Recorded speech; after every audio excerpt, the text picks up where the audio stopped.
It's 38 degrees today, which is like 100 degrees Fahrenheit, I think. It has not been this hot in I don't know how long, but I'm genuinely a little concerned and scared to go outside today.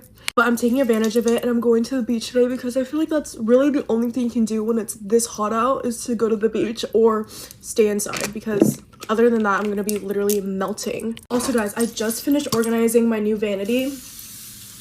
I did a video organizing it and I'm freaking obsessed with her. 4th of July is tomorrow and I still don't really know what I'm gonna do. Originally, my friends and I planned on going to the Hamptons, but it was like too last minute because we decided to do it like earlier this week, and so everything was like booked up already.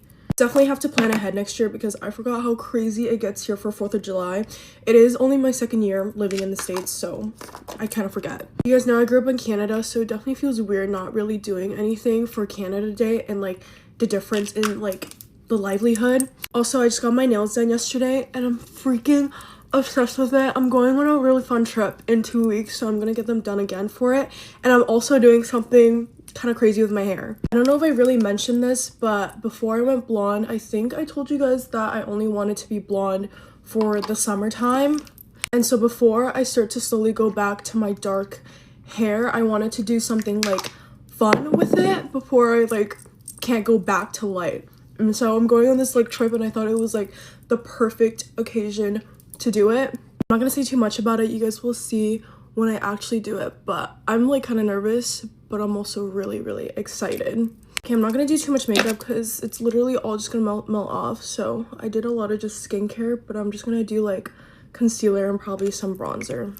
Also, I'm in the middle of like kind of redoing my room a little, or just adding a few more things. As you can see, I added like a curtain rod because I'm getting curtains for my blinds and I'm really excited. I feel like it's gonna add a lot into my room. I've not used Benetint and I don't know how long, but I feel like Benetint's the perfect kind of beachy, summery blush because it's so light and easy to just put on. But yeah, I just got my new vanity. I'm probably gonna reorganize my closet and then I want to do a new room tour for you guys. And I also, my patio's finished and it looks so freaking cute. Okay, I'm gonna do a lip tint today because I want this to last all day while I'm swimming and tanning. These Huda Beauty lip tints are so freaking good and I've been using my YSL as a gloss on top. Hopefully I can get a nice tan today. Okay, I don't really know what I'm gonna do with my hair situation. I think I'm just gonna leave it because I'm probably gonna get it wet anyways. Bye guys. I hate to break it to you, but some of your friends secretly hate you. They won't compliment you. They don't have your back. Anytime you have a goal you want to achieve, they'll tell you all the ways that you could fail. And you need to cut these people off because they will ruin your self-esteem. One thing I've noticed with these secret hater friends is if you achieve something, they'll compare it to other people. Like, congratulations into getting accepted into college. Yeah, but did you hear that Stephanie got into Harvard? Yeah, she's really smart. They should be celebrating your achievement with you, but instead they're trying to humble you. These friends that secretly hate you will focus on all the negatives in your life, and they love to tell jokes about you. And these jokes will often be in front of other people, so they're embarrassing you in the process. One time I was going out with a group of people and I got ready with my secret hater friend. We did our makeup together, and then when we met up with everyone else, somebody complimented me, and my hater friend was like, oh my god, you should have seen her getting ready. She was like, where's my blush? I need more blush. I need to be the most beautiful girl at the party. And obviously that was an exaggeration of how I was acting and it was just a joke, but every joke has some truth in it. And she was trying to poke fun at me for doing my makeup and making me seem like I'm super vain. And in my experience, when you call out the hater friend for being hurtful to you, they'll tell you that you're just being dramatic and it's not that deep. And that's so belittling because it doesn't matter if they don't find it that deep.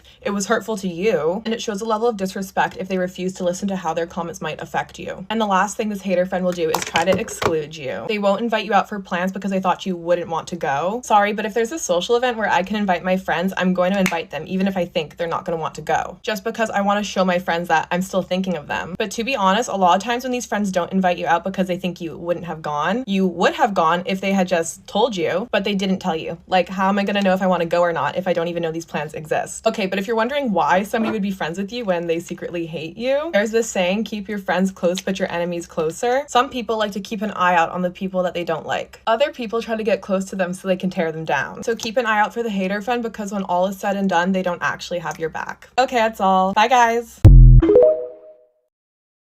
Get ready with with me as I give you all of my life updates. I just feel like I haven't gotten to sit down and talk to you guys in so long, and I have so much to fill you in on. I've literally never been busier in my life. I love being busy, but I swear there has not been a day that's gone by that I haven't been in 4 different places at once.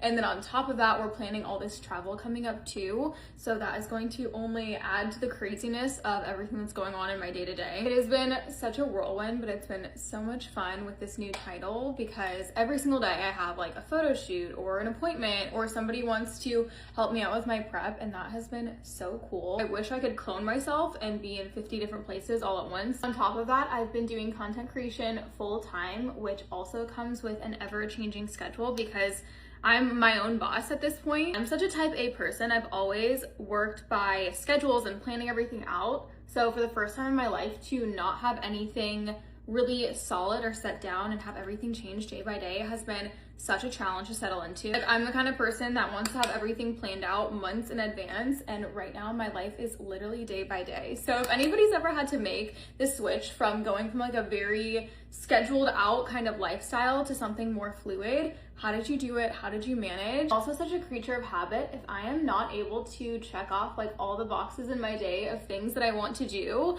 I'm like, oh my God, I failed. I definitely know I need to get better with just having grace with myself. I'm quite the perfectionist. So not being able to live up to my own standards is often the hardest challenge for me. If this doesn't go to show that you are constantly learning and changing as you get older, I don't know what does. I also feel like when the growing pains are like this, the growth that comes from it is so great. And I'm gonna look back on this time and be like, wow, I have come so far from the girl that I was. I'm just really excited about the woman that I'm becoming. And I feel like 23 is gonna be a really formative year for me, and it feels so good. I'm also happy to report that I finally ordered some furniture for my glam room. Somebody the other day was like, oh my gosh, give us a glam room tour.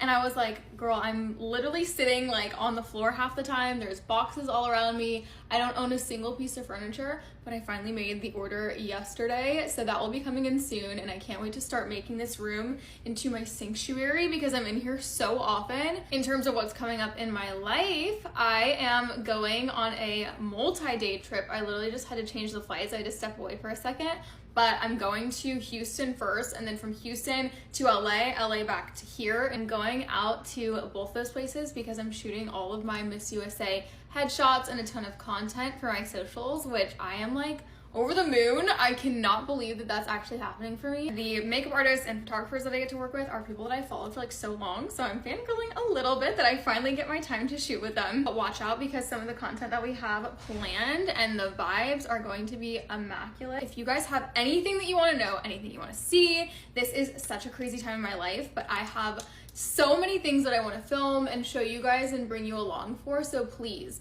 let me know all the ideas. I'm always open to it. Anyway, that was my little informal chit chat. Get ready with me this morning with all the life updates. So thank you guys for watching. As always, I love you so much, and I'll see you next last week, so get ready with me while I tell you 20 things about myself. First off, I'm the middle child of 3. Only have sisters. I don't have any brothers, but I do have a stepsister now. My parents got divorced when I was 15, and my mom is remarried, and my dad's been dating the same girl for a few years. So my stepsister is on my mom's side. She's also 12 years younger than me. I was born and raised in Utah, and I still live in Utah. I've never lived anywhere else, and I honestly don't know if I ever will. All of my friends and family live here, so I think it'd be really hard for me to move away. I'm engaged, and I'm getting married next year to my high school sweetheart. We've been together for almost 3 years, and when we get married, it will be almost 4. We actually met in middle school, but we didn't start dating until high school. Graduated high school in 2022, and then I did a year of college and then dropped out. I hate school. I've always hated school. I never even wanted to go to college. I just felt like I had to, and then I realized I don't have to, so I dropped out. I bought a house last year. This is my house. I love it so much. When I put an offer on it, there were already 2 other offers, so I didn't think I was gonna get it. It was the best surprise when my offer got accepted. I don't think we'll be here for forever, but I could see us being here for a long time. Me and my fiance have a dog together. He's asleep right here. His name's Otis. He's a mini golden doodle. He is the sweetest thing ever. Having a puppy was definitely harder than I thought it was gonna be. Once he was trained, he's literally been the best dog ever. forever. I've been to 6 countries, well, including the US, so I've been to 5 other countries. My family never really traveled when I was a kid, but we did go camping probably every single weekend of my entire childhood. Our vacations were going to southern Utah and going camping and hiking. If I wasn't an influencer, I think I would like to do photography. I love taking photos. I never really liked soda growing up until I was probably like 17. I still don't really love soda. I only love Dr. Pepper, especially like at Swig when they put other flavors in it. I love that. I wear contacts. I've had glasses since I was in 7th grade, so the last 8 years. I only wore my glasses for probably like a year, and then I've been wearing contacts ever since. I have started wearing my glasses more often now because I have ones that I like. For the most part, I always just wear my contacts. My middle name is Anne. My favorite flower is a tulip. My favorite season is fall, so I'm so excited that it's coming. Front 4 teeth are veneers because I was on a roller coaster and I hit my head on the lap bar and I broke my teeth in half. Broke my nose when I was tubing in 6th grade. I had to get nose surgery, but you can still kind of see there's a bump on my nose. I have a birthmark on my knee. It's really big and noticeable, and when I get tan, it gets darker. Okay, that's 20 things about me. But thanks for watching, and I have everything I use linked in my Amazon storefront.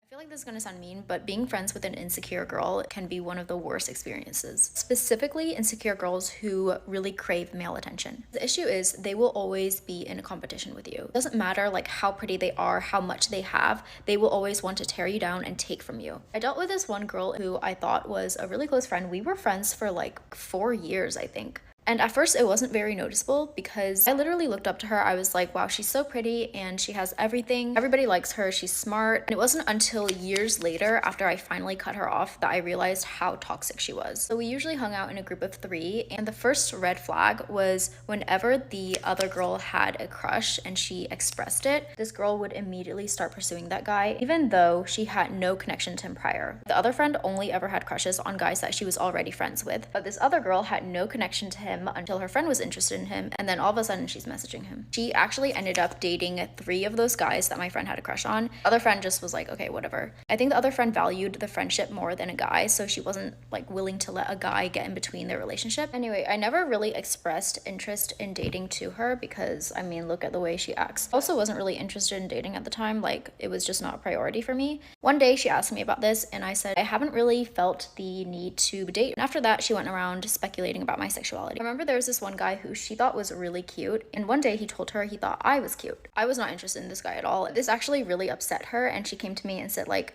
I think it's so funny that he thinks you're cute. That made me feel really bad about myself because I was like, oh, she thinks I'm ugly. She thinks that it's funny that somebody would find me cute. And that's where you can really see our perceptions were different, because while she valued so much how men perceived her, I really valued her opinion. So her telling me that affected me more than him saying that I was cute. She would always be trying to compete with me. This goes for everything, like even career path, like classes I was taking. Like no matter what, she was always in a competition with me. And it was so exhausting. It's like she was always trying to prove to herself that she was better than me, prettier than me. Looking back, I do wonder why I stayed friends with her for so long. There's really only so much you can take from a friendship. And she's one of those dangerous types of friends who tears apart your confidence. And that's why I've sworn off being friends with insecure girls who care too much about what men think of. I am 21 years old. I have never been in a relationship before. Let's talk about it. You know, I usually tell myself that it's fine that I've never been in a relationship before, that's no big deal, and that is true, but I feel like I'm kind of gaslighting myself. Like, it actually does hurt me. I just pretend that it doesn't. It kind of gets to the point where you're just like, what is wrong with me? Like, literally, what is wrong with me? Why is it so easy for other people to get in relationships, but it's like 10 times harder for me? Now, this is definitely an issue with myself. I can't even blame anyone else for never being in a relationship. Like, this is completely my fault. And the only way that it will change is if I start to change and like act differently and put myself out there more. But I genuinely don't know how to do it.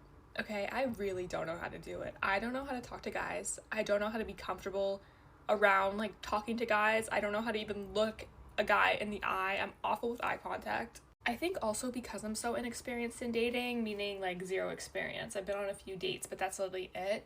It also just puts this like pressure on myself where when I do eventually get a boyfriend, like he's gonna have experienced everything already. Like he's gonna have had all of his firsts, and my firsts are gonna be with him. And that's also just scary because he's already experienced all of that and I've never done that. And because I've never been in a relationship before, it's even harder to put yourself out there just because you feel so far behind everybody. Do you feel like you're the only one who's never been in a relationship before? People always say that it'll come when you're least expecting it, when you're not looking, you're still so young, you have so much time left. And yeah, that might be true, but I'm 21. I've gone through both high school and almost university never being in a relationship. It's pretty hard to be like, oh yeah, I'm gonna be in a relationship soon, when it's never happened. You know, it's never happened. I went on my first date this past summer and it showed me that I can do it. I can go on dates and put myself out there and it's not that bad.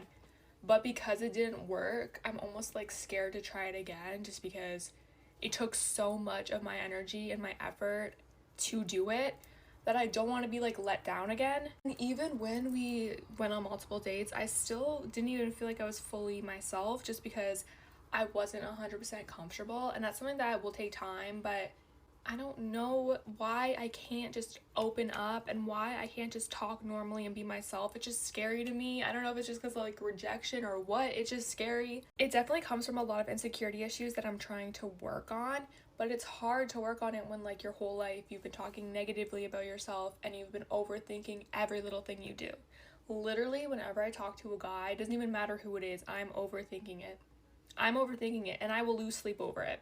It's also weird to think about the fact that I've never been in a relationship, in the sense where like that's a whole part of me that I have never discovered. I've never met that side of me before. I've never seen the version of me that's in love. I've never seen the version of me who, you know, is just with somebody all the time and who wants to spend time with them. Like, I've never seen that before. I've never seen the side of me that's like affectionate and touchy and just is in love. I've never seen that side of me before. It's crazy to think that there's this whole other version of me that nobody has met before. Nobody has seen me in love. I want to know who I am when I'm in love. Like, I want to experience that, and I want to experience just dates and cute little couple things. Like, I want to do that, but it's just like taking that step and getting there is so hard. It's so freaking hard. Like, I don't know what I'm doing. And it just almost feels like it's never gonna happen for me. Like, genuinely, because I don't see myself ever working through this, like, fear and anxiety. I don't know how to just overcome it. Okay, well, I'm all done. I just wanted to talk about that. I think maybe because my sister's in her first ever relationship and I'm having, like, FOMO. I'm, like, jealous that she's experiencing that. I'm so happy for her, but I, like, feel bad about myself that I've never experienced it. I don't really know. I just have, like, FOMO, honestly. I want a boyfriend. I want a boyfriend. Bye.